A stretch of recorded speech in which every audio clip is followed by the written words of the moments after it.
आणि एकूणच एक दिल्लीत कार्यालयाला मी भेट देणार आहे. त्याच्यानंतर आजच संध्याकाळी राहुलजींनी त्यांच्या घरी जेवण ठेवले. त्यांनी स्वतः फोन करून मला आमंत्रण दिलं आणि एकूणच एक दिल्ली तालुका एक दिवस मी असतो, एक दोन दिवस असतो. आपली सुद्धा भेट होते. खासदारांशी काल माझी अशीच एक बैठक झाली. तर या सगळ्या गोष्टी असतात म्हणून मी आलेलो आहे.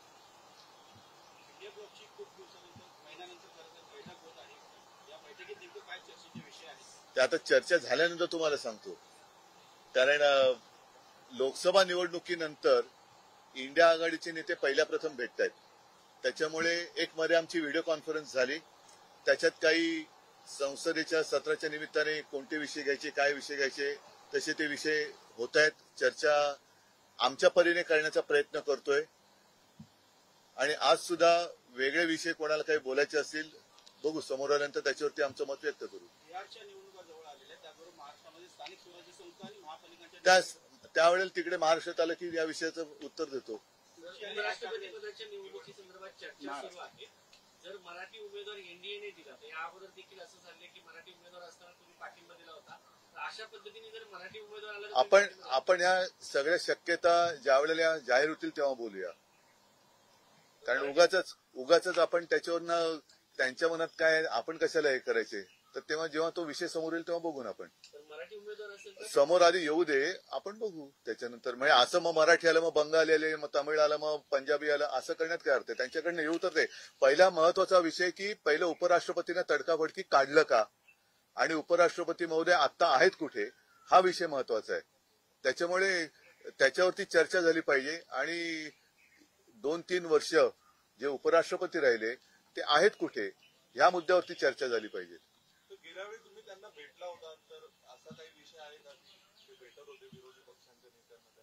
मला काय माहित नाही. त्याच्यानंतर आता भेटले तर मी बोलू शकेन, पण भेट घ्यायची झाली तर ते आहेत कुठे माहिती नाहीत.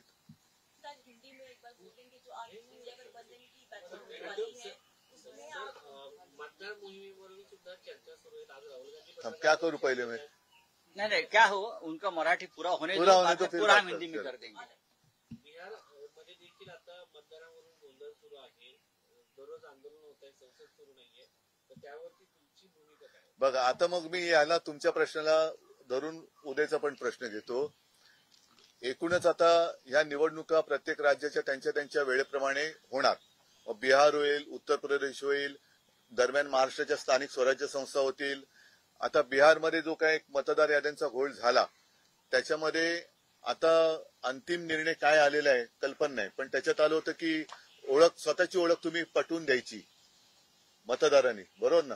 म्हणजेच याचा अर्थ देशात अघोषित एनआरसी लागू झालाय का, या विषयावरती पण आपण बघितलं पाहिजे. कारण जेव्हा एक सीए आणि एनआरसी विषय गाजला होता, दिल्लीमध्येच त्याच्यावरनं रान पेटलं होतं. अनेक ठिकाणी त्याच्या विरुद्ध आंदोलनं झाली होती. विशेषतः आसाममध्ये एनआरसीच्या विरुद्ध आंदोलन झालं होतं. आणि साधारणतः विषय हाच होता की तुम्ही तुमची ओळख पटवून द्या. तर एनआरसी आता देशभर लागू केलाय का ह्याचं स्पष्टीकरण निवडणूक आयोगाने द्यायला पाहिजे. पण सुप्रीम कोर्टाने पुन्हा काहीतरी आदेश दिलाय. स्थानिक स्वराज्य संस्थांच्या ज्या निवडणुका आहेत त्याच्यात एक तर ईव्हीएम वरती आमचा आक्षेप असताना आणखीन त्याच्यात एक अपारदर्शकता आणलेली आहे की त्यांनी ते व्हीव्हीपॅट मशीनच आता काढून टाकलेले आहे. मग तुम्ही निवडणुका घेता कशाला? सरळ जाहीर करून टाका ना यांचे एवढे जिंकले म्हणून.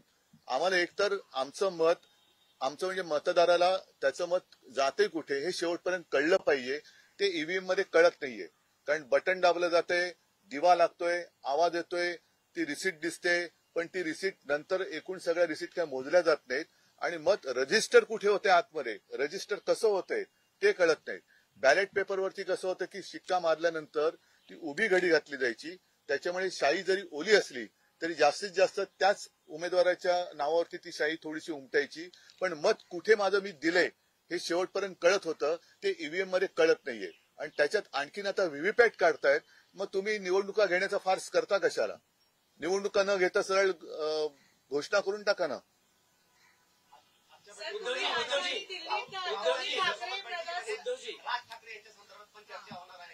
नाही, मला काय माहिती नाही. आणि त्याच्यावर चर्चा करण्याची दुसऱ्याला कोणाला गरज नाही.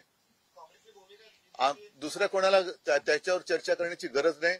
आम्ही आमची भूमिका ठरवायला आम्ही समर्थ आहोत. उद्धवजी, योगायोग असा आहे की तुम्ही दिल्लीत आहात आणि त्यावेळेस राज्याचे उपमुख्यमंत्री एकनाथ शिंदे त्यांना ते मी त्यांनी काल अमित शहा आणि नरेंद्र मोदींची भेट घेतली. बघा मला त्यांचं असं म्हणणं आहे की आम्ही जे दुसरे म्हणजे तुम्ही जे आलेले आहात ते ज्यांनी बाळासाहेबांनी ज्यांना विरोध केला त्या मार्गाने ते निघालेले आहेत आणि आम्ही लोककल्याणकारी मार्गाकडे निघालेलो. त्यांचं एवढे ते त्यांचा विचार किंवा त्यांच्या याला उत्तर देणे एवढे ते काही महान नाहीत. शेवटी गद्दार हा गद्दार असतो, त्याच्यामुळे गद्दाराच्या मताला मी काही किंमत देत नाही. पण ज्या त्यांना ठीक आहे, भेटी द्यायला लागतात, उद्धवजी त्यांच्या मालकाला ते भेटायला आले असतील तर त्यांच्या मालकाला ते भेटायला आले असतील तर आपण त्याच्यावर काय बोलू शकतो. सर, तुम्ही इंडिया ब्लॉकचे पार्ट आहात. दोन्ही ठाकरे ब्रदर्स एकत्र आल्यानंतर तुम्ही पहिल्यांदा राजधानी दिल्लीत आलात.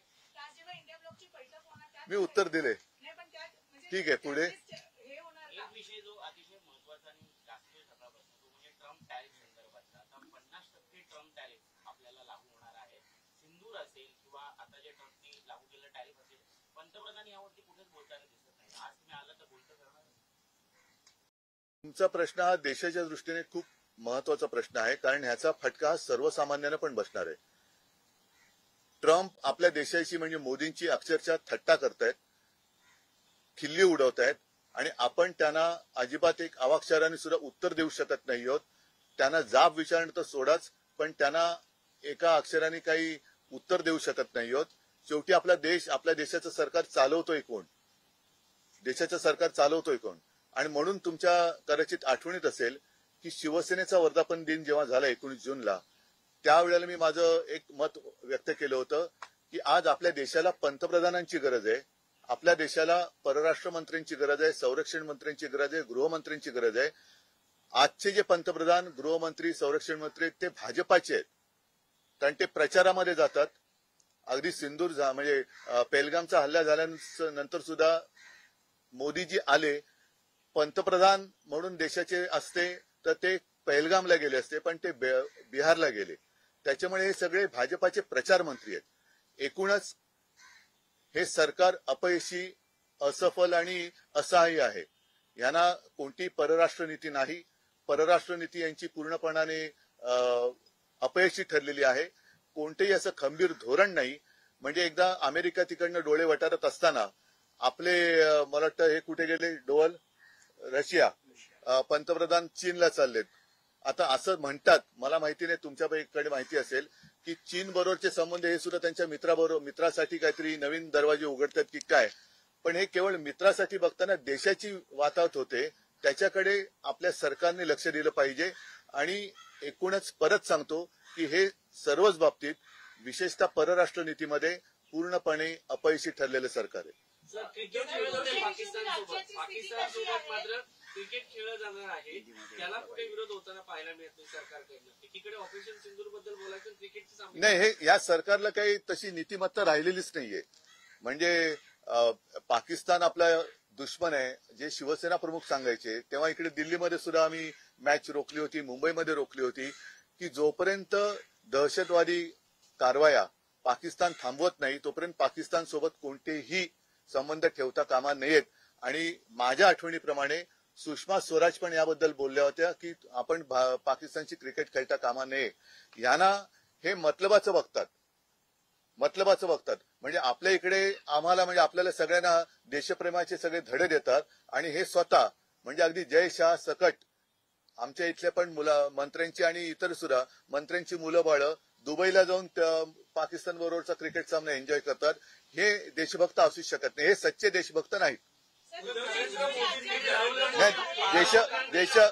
देशभक्तीची जर व्याख्या करायची असेल तर सच्च्या देशभक्ताने पाकिस्तान जोपर्यंत आपल्या सोबत ज्या दहशतवादी कारवाई करतो त्या थांबवत नाहीत तोपर्यंत पाकिस्तान बरोबर कोणतेही संबंध ठेवू नयेत. आणि ते ठेवणार नसेल तो सच्चा देशभक्त आहे.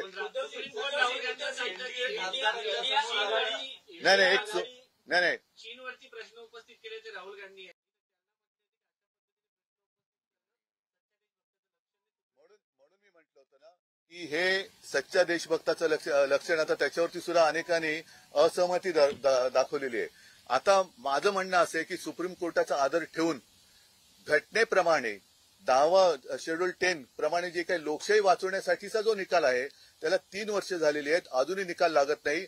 घटनेचा सन्मान आपल्या देशात राखला जातोय की नाही हे सुद्धा संपूर्ण देशातले देशभक्त वाट बघतायत. त्याच्याबद्दल सुद्धा सुप्रीम कोर्टाने आम्हाला अवगत अभी हिंदी में करावे. लीजिए, हिंदी में. खासदारांच्या बैठकीमध्ये नरेंद्र मोदींनी बाळासाहेब ठाकरेंचा उल्लेख केलाय आणि त्याचवेळी अमित शहाचं पण कौतुक केलंय. तुम्ही कसं पाहताय? नाही, मी काय बघत नाही त्याच्याकडे. इंडिया आघाडी विखुरलेली दिसते आहे. हा? इंडिया आघाडी विखुरलेली दिसते, यासाठी आप इंडिया आघाडीतून बाहेर पडलेला आहे. ममता बॅनर्जींची वेगळी भूमिका आहे. अशा वेळेस महाराष्ट्राचं राजकारण बदलत असताना आणि दोन बंधू एकत्र येत असताना शिवसेना उद्धव बाळासाहेब ठाकरे हा पक्ष इंडिया आघाडीत राहणार का? पण माझं म्हणणं की अशा कुठे काय अटीतटी शर्ती नाहीच आहेत. त्याच्यामुळे मी म्हटलं ना की आमच्या दोघांचा निर्णय घ्यायला आम्ही दोघंही खंबीर आहोत. ठीक है, दूसरी हिंदी में बोले. अभी हो गया, बाद में कर रहा हूँ, बस हो गया. आप हिंदी की बात करिए. अमेरिका ने जो टैरिफ भारत पे लगाया है उसके बाद प्रधानमंत्री का एक बयान आया है. उन्होंने कहा है कि देश में किसानों को सबसे ऊपर रखा जाएगा और किसान हित के लिए हमेशा देश काम करेगा. अच्छा. और उन्होंने ये भी कहा है कि देश में कोई कॉम्प्रोमाइज नहीं होगा. तो दो तीन साल यहाँ जो किसान दिल्ली आना चाहते थे उनको रोका गया. 6 महीने 8 महीने कई सारे किसान, ना उन्होंने गर्मी की परवाह की, ना बारिश की ना सर्दी की परवाह की. उसमें कुछ किसान तो बेचारे मर गए. तब किसान आपको याद नहीं आए? अब किसान की याद आ रही है. तब अब जो सारे लोग कहते हैं कि मैं तो किसान का बेटा हूं, मैं तो किसान का बेटा हूं, तो ये सब बेटे उस वक्त कहाँ गए थे जब उनके किसान के बेटे मतलब जब उनके पिताजी अनशन पर बैठे थे. दिल्ली आने नहीं दिया. उनके ऊपर बंदूकें रोकी गई. बीच में काय त्याला म्हणतात किले भी खेळ्याला काय म्हणतात हिंदी? किलेच वो भी डाल दिए, दीवारें खड़ी कर दी और उनको नक्सलवादी कहा गया. तब आपको किसान की याद नहीं आई. तो ये सब झूठापन आहिस्ते आहिस्ते इनका नकाब फटते जा रहे, दिन ब दिन बेनकाब होते जा रहे और असली चेहरा उनका अब सामने आने लगा है. इंडिया ब्लॉक की बैठक होनी है दिल्ली में सर. लंबे समय के बाद इंडिया गठबंधन की बैठक होने जा रही है. इस बीच आप लोग दोनों भाई भी एक साथ आए हैं, क्या दोनों साथ में जाएंगे वहाँ पे राहुल गांधी के पास? क्योंकि आप लोग हम दोनों भाई समर्थ है. हमें क्या करना है हम दोनों करेंगे. उसमें तीसरे की आवश्यकता नहीं है. इलेक्शन कमीशन का एक ट्वीट है जिसपे उन्होंने कहा है कि एक भी सिंगल ऑपोजिशन पार्टी ने ऑब्जेक्शन रेज नहीं किया है ये एसआईआर बिहार के एसआईआर. आप बताओ. आपने किया है ना? नहीं, एक मिनट. इस बारे में अनिल जी आपको. बिहार राज्य में जो एसआईआर हो रहा है उसके बाद में जो 65 लाख मतदाताओं को इस सूची से निकाला गया है उसके कारण उन्होंने दिए हैं.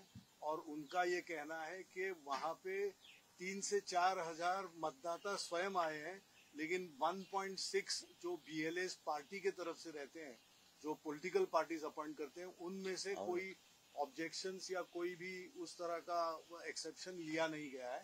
लेकिन जब बीएलएस पार्टी के तरफ से एक्सेप्शंस लेते हैं उसकी कोई सुनवाई नहीं होती. बीएलओ उस पर हावी होता है.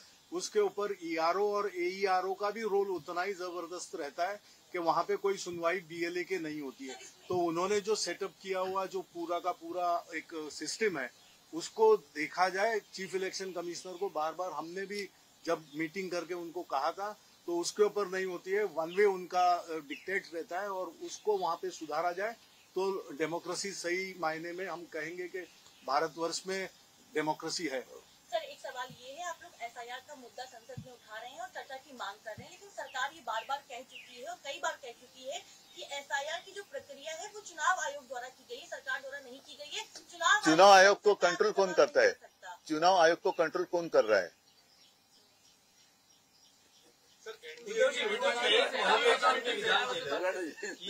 दोन भाऊ म्हणजे तुम्ही आणि राज ठाकरे. अरे आपण मुंबईत बोलू ना, आपण त्या दोन भावांना घेऊन दोन्ही भाऊ बोलू. ठीक है. चलिए. चाइना जा रहे हैं. 2018 में भी वो चाइना गए थे. उसके बाद 2020 में नहीं, पहले में अपने जवान शहीद हुए थे. अब 2025 में फिर एक बार चाइना जाने की बात हो रही है. इस दौरे के बारे में आपका क्या है? देखो, पहले तो इन्होंने साफ करना चाहिए कि कौन अपने मतलब अपने देश के दुश्मन है और कौन अपने मित्र है. मित्र तो फिलहाल दिखाई नहीं दे रहे. प्रधानमंत्री जी पिछले 10 साल से लगातार पूरा चप्पा चप्पा उन्होंने वो घूमे हैं। दुनिया में आप ऐसी कोई जगह शायद बची नहीं होगी जहां प्रधानमंत्री गए नहीं। लेकिन पाकिस्तान के साथ जो अपना संघर्ष चल रहा है, अब ये बात तो खुलकर सामने आई है कि इसके पीछे चाइना भी है जो पाकिस्तान को मदद कर रहा है। तो चाइना हो या पाकिस्तान हो, हमारा दोस्त है या दुश्मन है। बीच में तो बायकॉट चाइना करके इन्होंने शुरुआत की थी बात, तो अब चाइना में क्यों जा रहे हैं? अब चाइना में क्यों जा रहे हैं? पाकिस्तान हमारा दुश्मन है या नहीं है? फिर पाकिस्तान के साथ क्रिकेट क्यों खेल रहे हैं? अगर पाकिस्तान के साथ क्रिकेट खेल रहे हैं तो वो जो हमारी माता और बहनों का सिंदूर उजाड़ गया, उसके बारे में प्रधानमंत्री जी क्या जवाब देंगे और अमित शाह जी क्या जवाब देंगे? तो ये सब इनकी, जैसे मैंने कहा ना, इनके नकाब दिन ब दिन उतरते जा रहे, एक एक नकाब उतरते जा रहे। हिंदुत्व भी एक नकाब है, वो भी उतर गया है। और देश के लिए मैं कहता हूं कि अब देश को एक प्रधानमंत्री की जरूरत है, देश को एक गृह मंत्री की जरूरत है, क्योंकि मणिपुर आज भी जल रहा है, वहां कोई जा नहीं रहा। ये तो सिर्फ पार्टियां तोड़ने के पीछे पड़े हैं। परिवार को तोड़ो, पार्टी को तोड़ो, जितने भ्रष्टाचारी है उनको पार्टी में ले लो, तो ये तो पार्टी की बात होगी, देश की नहीं। तो देश के लिए एक मजबूत सरकार की जरूरत है, मजबूत प्रधानमंत्री की जरूरत है, गृह मंत्री, सब रक्षा मंत्री हो या विदेश मंत्री हो, देश के लिए मंत्री चाहिए आज। एक चाहिए तो आप ऐसी, मैं तो विज्ञापन नहीं दे सकता कि चाहिए करके, लेकिन जब भी कोई आपत्ति आती है तो ये लापता होते हैं। सर, एनडीए की मीटिंग में कन्नड उन्होंने समिती 12,000 जी की तारीफ की है, इसके बाद कन्नड समिती, हाँ? महाराष्ट्र एकीकरण समिती कन्नड समिती मी त्याच्याबद्दल बोलणार नाही। ठीक है, थैंक यू। सर हाल के दिनों में महाराष्ट्र में हिंदी भाषी और मराठी के बीच में जो दिख रहा है, नहीं हो रहा है, कुछ नहीं हो रहा है। ये बीजेपी की साजिश है। हमारी भूमिका स्पष्ट है, हम किसी भाषा का द्वेष नहीं करते, लेकिन हमारे ऊपर जबरदस्ती ना करे। फिर अगर भाषा की बात करें तो जैसे हिंदी भाषी प्रांत है, वहां 3 भाषा कौन सी सिखाएंगे आप? क्या वहां तेलुगु, तमिल, पंजाबी, मराठी, उड़िया, इस भाषा का आप जबरदस्ती कर सकते हो? अभी मैं आपके साथ कौन सी भाषा में बात कर रहा हूं? तो क्या मुझे पहली कक्षा से हिंदी कंपलसरी थी? हमारे प्रधानमंत्री और गृह मंत्री तो गुजरात से आते हैं, तो भी वो हिंदी अच्छी बात करते हैं। जो अच्छा है, वो बातें अच्छी करते हैं, मतलब हिंदी बात अच्छी करते हैं। क्या उनको हिंदी भाषा पहले से कंपलसरी थी? तो जब भी जिसे वो जरूरत होती है वो सीख लेता है। तो जबरदस्ती ना करे। हिंदी भाषा के साथ हमारी कोई दुश्मनी नहीं है, लेकिन हम जबरदस्ती बर्दाश्त नहीं करेंगे। धन्यवाद, थैंक यू। चलो, जय हिंद, जय महाराष्ट्र।